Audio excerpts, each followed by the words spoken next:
occidentale ou par d'autres pays ou par la zone arabe ne priment plus, mais les transferts des Égyptiens priment toujours. Je voudrais ajouter que avant la révolution du 25 janvier, les transferts des Égyptiens expatriés étaient 9 milliards et demi, c'était en 2011. En 2012, nous avons demandé à nos collègues d'accroître leur transfert qui atteint 14,4%. En 2012, a atteint 18 milliards en plus. Donc, on essaye cette année d'atteindre 28 milliards. Notre classification au niveau international est, concernant les transferts des Égyptiens, c'est le 6e pays au niveau international. La Chine, c'est 83 milliards, suivi par l'Inde, 79, suivi par la Philippine, 55 milliards, suivi par le Nigeria, 23 milliards, ensuite l'Égypte. Ce que vous venez de nous dire ou de nous révéler indique une chose très importante. Premièrement, il y a un nombre très croissant en ce qui concerne le transfert de l'argent de la part des Égyptiens expatriés à l'étranger.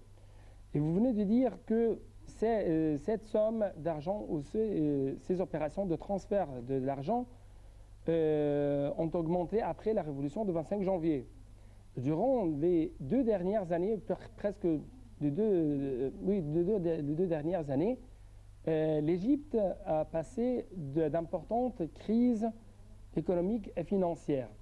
Est-ce que ce grand nombre de transferts représente vraiment, ou plutôt souligne vraiment, que les Égyptiens expatriés à l'étranger sont vraiment très fidèles à leur mère, l'Égypte?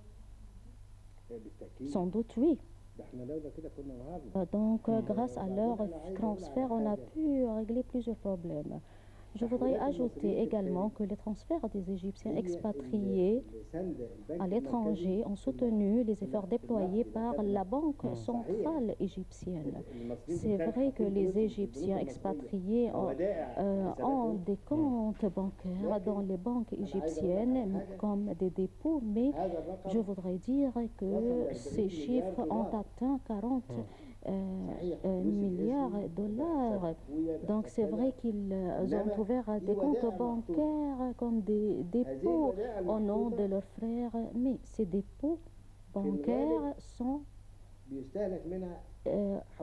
exploités à 7%. On exploite 7% des dépôts pour l'assistance des familles des Égyptiens expatriés, pour l'achat des maisons, mais ces dépôts existent dans les banques.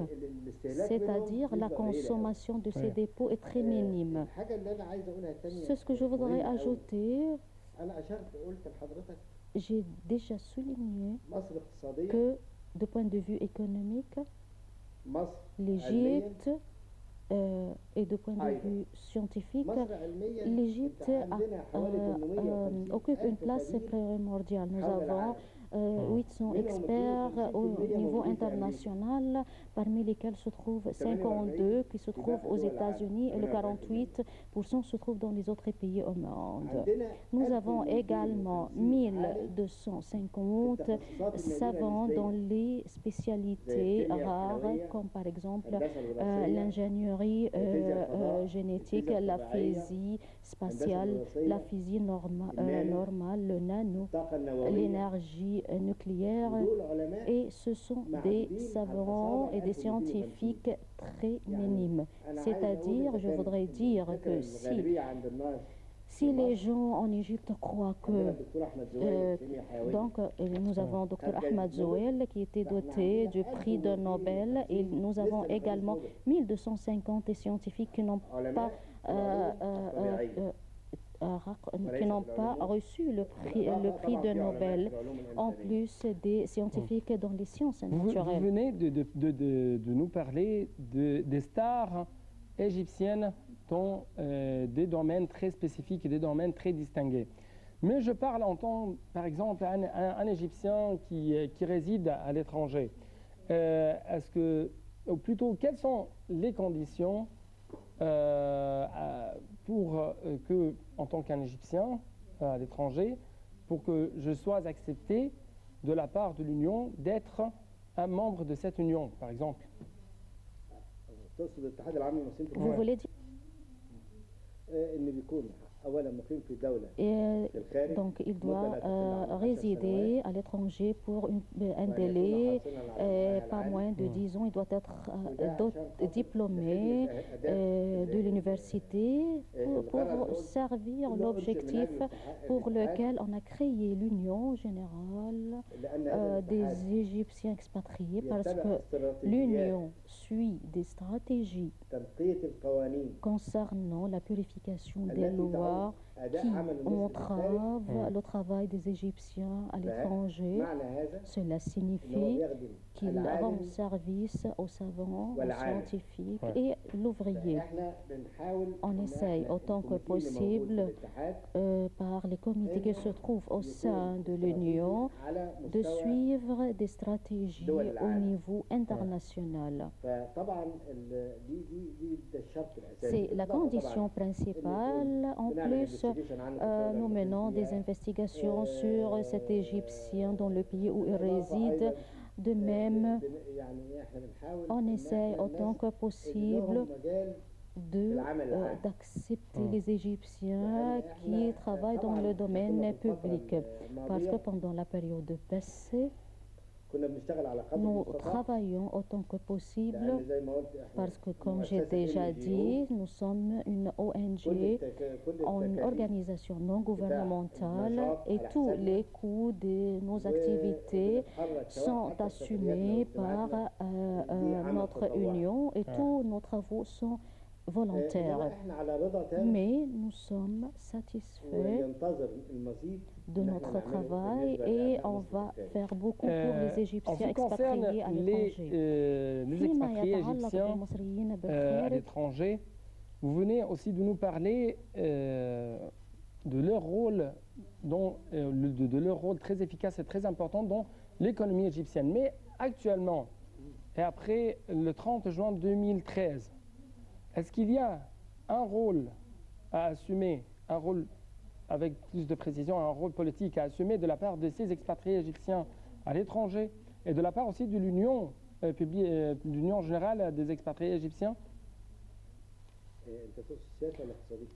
point de vue je parle économique, politiquement. Politique, on a fait beaucoup et on va continuer notre travail. Quand il y avait la révolution de 30 juin, nous avons accompli un message très important qui a été adressé au monde entier, et spécialement dans les pays où se situe l'Union générale, qui sont 128 pays, et nous avons déjà adressé le message selon lequel la révolution de 30 juin représente la volonté du peuple. Sans doute, il y avait des manifestations pour soutenir la révolution. En plus, nous avons tenu des rencontres avec les élites politiques dans les pays du diaspora. Et nous avons tenu des rencontres et des meetings avec les écrivains, les intellectuels, les parlementaires.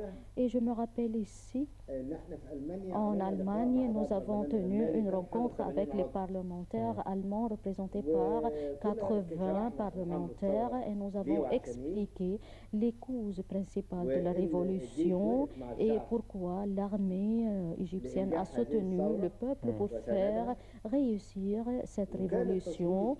Et nous avons eu l'idée de faire un vote à la suite de cette rencontre. Nous avons trouvé que 77 parlementaires allemands étaient avec la révolution et avec le soutien de l'armée, et 3 seulement qui ont dit non. C'était la même chose qui a eu lieu en France et en Espagne, parce que je réside en Espagne, et nous avons évoqué plusieurs questions. Et le point suivant, ce que je voudrais souligner, c'est qu'après le 3 juillet et après le 26 juillet, Nous avons tenu une conférence d'une manière urgente au Caire, c'était le 22 et le 23 août, et où nous avons expliqué aux responsables égyptiens, et à travers cette conférence, nous avons dit au peuple égyptien que les Égyptiens expatriés à l'étranger